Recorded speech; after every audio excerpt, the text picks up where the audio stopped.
What's up, YouTube? This is Jeremy with No Hate Motorsports, and it has been a while since I uploaded a video. I've got a video on my camera right now of me and PJ pulling a Ford modular engine, but for right now, what we're going to do is we're going to take a night ride in the Z to a place called Papa's Pizza. I've got the radio off for reasons of I don't want my channel to be copyright struck. But as you guys might notice, the Z is running quite a bit better now than it used to.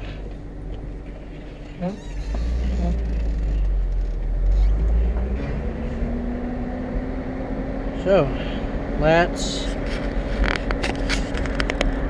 go. I have no idea where my camera's pointing. I'm really bad at this. You guys probably already noticed that though. But right now we're cruising out of my apartment. Yep, I'm a millennial, so I'm not fortunate enough to own a house. I probably never will own a house.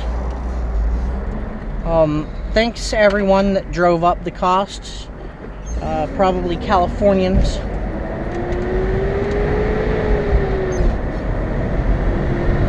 But we're running with the T-tops down, and it's a beautiful night. It's a good night to be running with the T-tops off.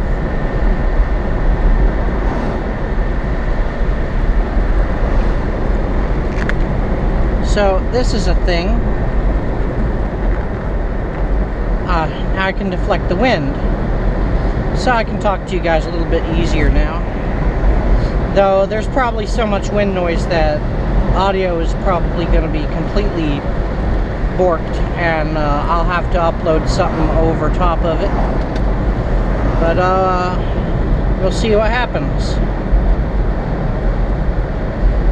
So here we are in Beaverton, Oregon.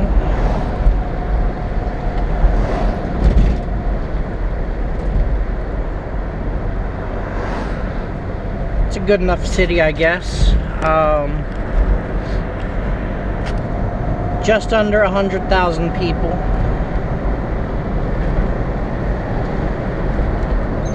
At last census, it's probably over that now. It's basically a bedroom community for Portland.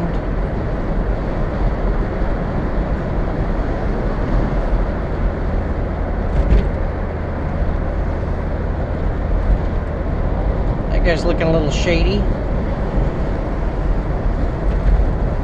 Here we are crossing the MAX lines, Metro Area Express.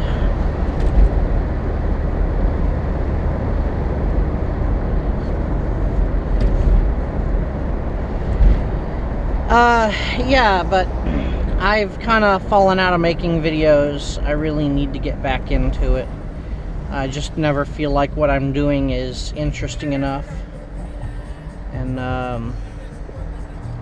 I don't know how to edit video. And, I'm not into it enough to spend the money on video editing software. So sorry, all 0.15 viewers who want me to make videos. They just don't happen because I don't know how to make them happen.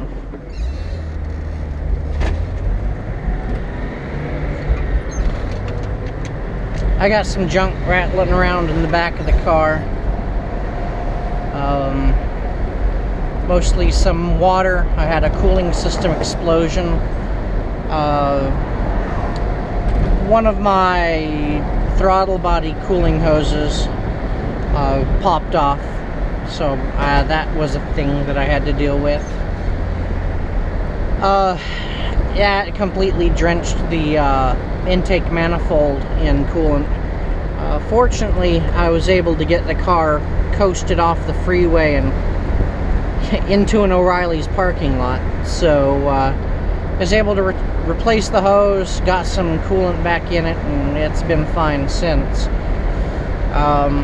As you can see, the digital gauge cluster is working a treat, working much better than the last time we had a video of a ride around.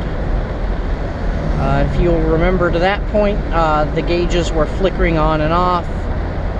My speed would reset to 0 all the time. This cluster is probably still not the best.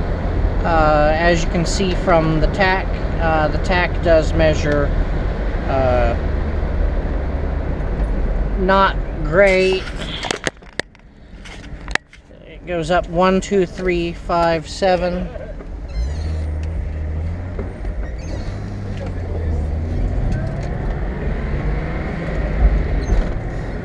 And then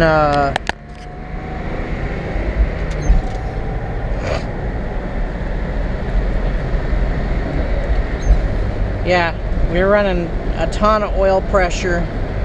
Oil's still not completely up to temperature, but you know, it's close.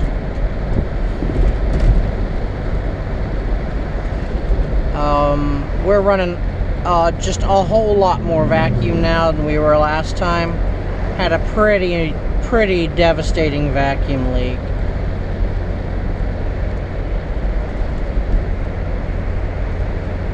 Expect delays. Road work on 158. There's plenty of delays on 158 without road work, so I already expect delays.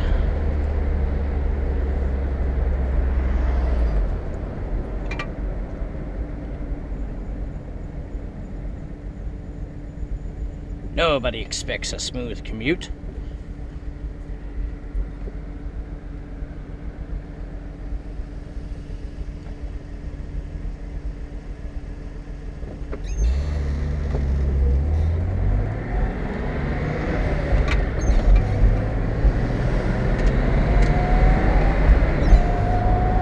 As you can hear, the turbo is turning. It makes some pretty pleasing turbo sounds.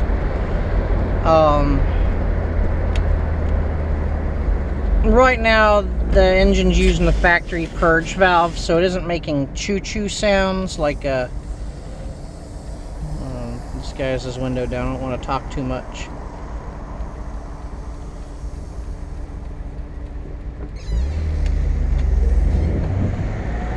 People hear me talking to a camera and they'll think I'm crazier than I already am. I bought an 83 280ZX turbo that didn't run. I'm pretty crazy.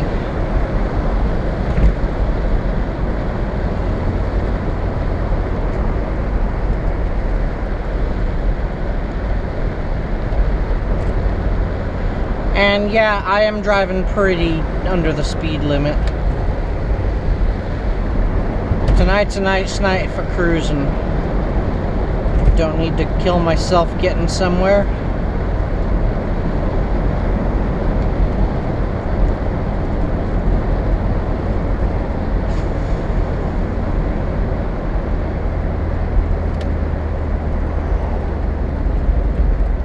Here's a Papa's Pizza. I'm gonna get me a pizza tonight. I haven't had pizza in months. No event parking. But getting a pizza is an event. This place looks closed.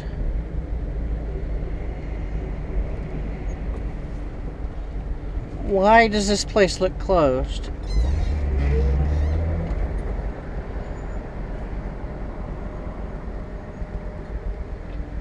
They're open till midnight. They're open. They look fucking closed, but they're open.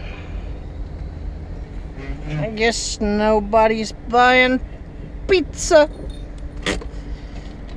Alright, so I'll let the turbo cool off. While I'm doing that, let's have a walk around.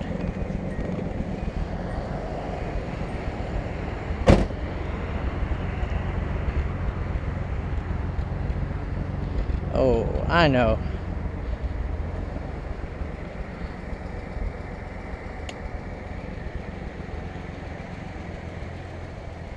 turn on the flashers. I just love the way this car looks at night. All lit up. There's the tape holding the mirror on because the adhesive isn't dry.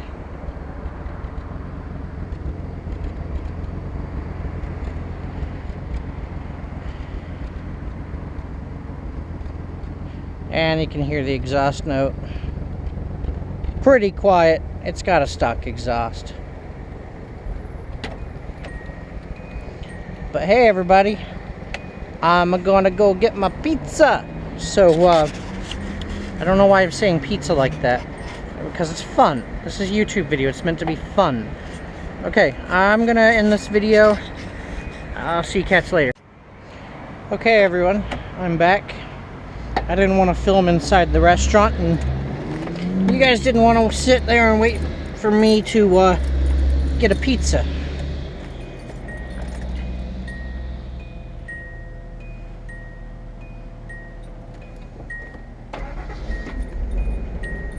Diagnostic computer says everything's okay, so everything must be okay. Actually, for those people out there who are unfamiliar with the old Z's, the 280ZX had this feature, which I'll use it. You press the check button,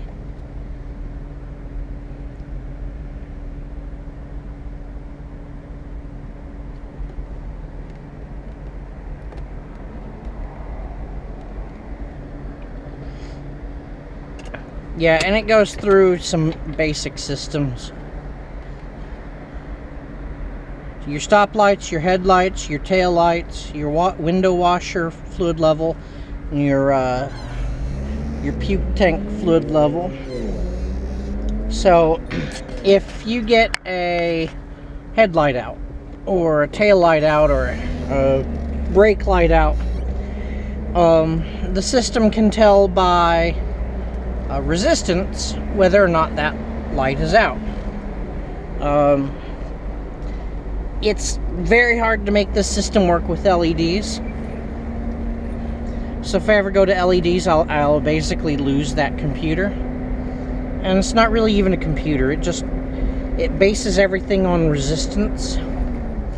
But inside of your overflow tank for your radiator, there is a float, and there's also float in your windshield washer fluid tank.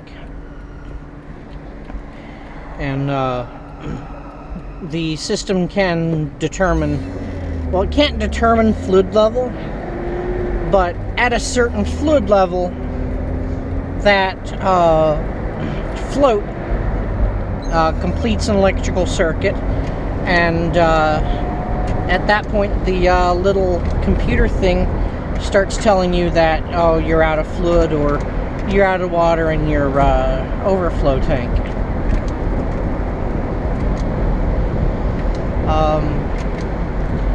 It's a nice system. I mean, it was available on all ZXs from 79 to 83. It's a little bit hokey, it's kind of silly, but it's the kind of thing that in 1979 it sold cars.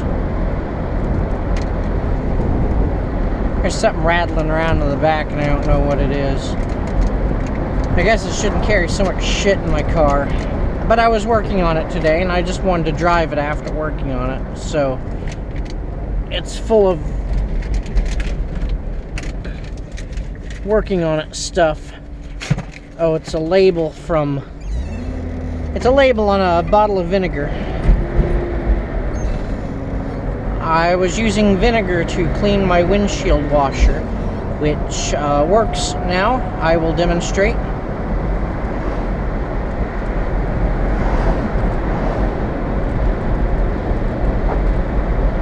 Hooray! I've got a clean windshield now.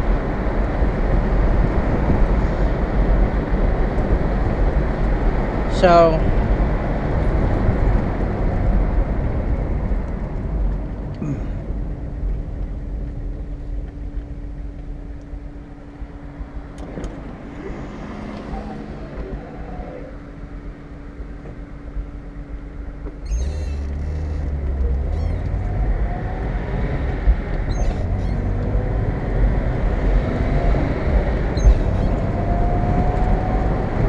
Sorry, I lost my train of thought. I was busy watching that other guy. I didn't know what he was gonna do, so I guess that's good. I guess it's better to be concentrating on driving more than I'm concentrating on talking to you guys. But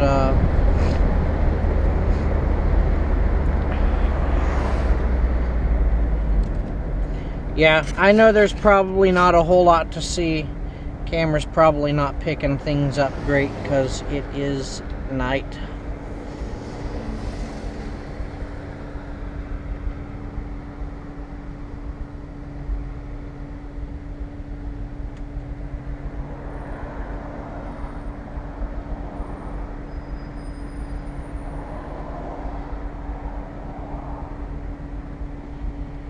I can't wait till they're finished with this intersection. I have no idea what it's going to look like, but it looks like they're widening the road.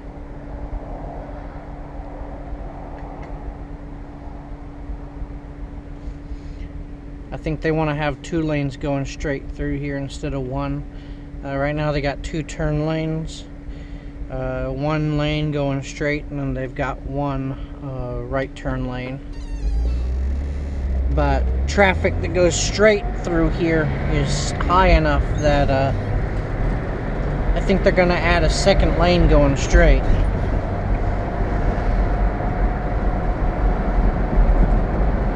Oh, we're going to be stopping for a train.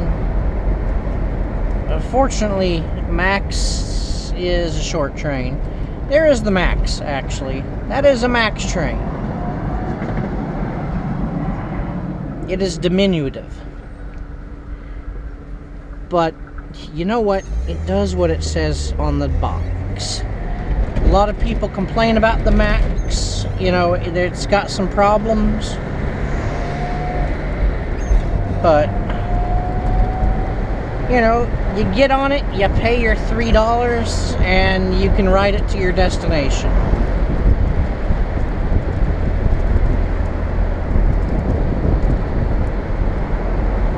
Despite owning a fine automobile like this, I ride the Max. I'm not afraid to admit that. It's fun. It's fun to ride the train. It's nice to go downtown and not have to fight traffic. Sometimes if I want to go downtown at like 5 on a weekend, I'll take the Max.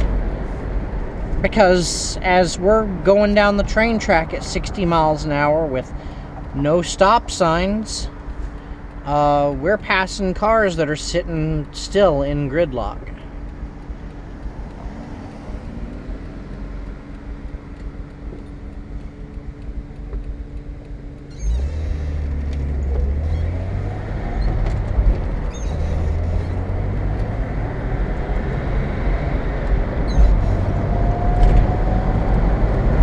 Man, I really hope that you guys can see the digital gauges right now.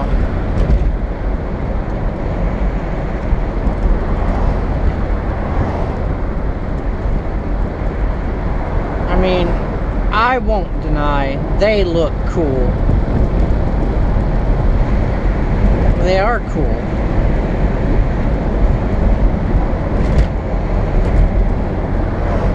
That's definitely one feature of this car that's of its time. Digital gauge clusters, they were popular in a very, very specific part of the 80s. You know, they were offered throughout the 80s. But I would say 83 to 86 probably their heyday. The 300ZX offered a digital cluster. Oh no, the cluster's starting to reset again. I'm gonna have to fix it. That involves pulling the cluster. I don't know what causes it. I think it's body flex, but I can't be sure. In any case, I'm gonna have to pull the cluster to fix that. That's a job that I'm not gonna film. That's a bullshit job, and I don't want to put you guys through that.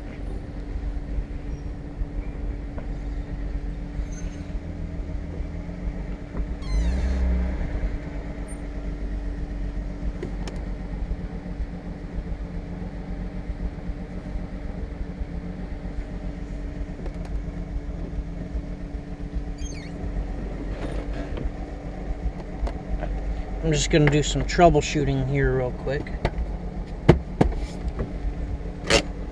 Better put the parking brake on. That's another thing that got fixed since the last time I took you guys for a ride. I have a parking brake now. I have a clock that works. I had to replace the radio. The stock radio did not work, and it is too complex for me to fix. So I actually managed to get a Kenwood media deck. It's just a media deck. It doesn't have a CD player or anything in it, but it matches the digital gauges. So that was my reason for getting that.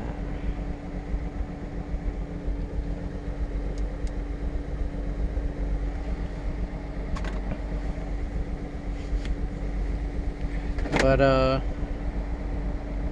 the turbo's just about cooled down. Once that is, I'm going in. Alright, I'm going to end this video here. You guys don't need to sit here and just wait for the turbo to cool while I run out of things to say. So, I'll see you guys later.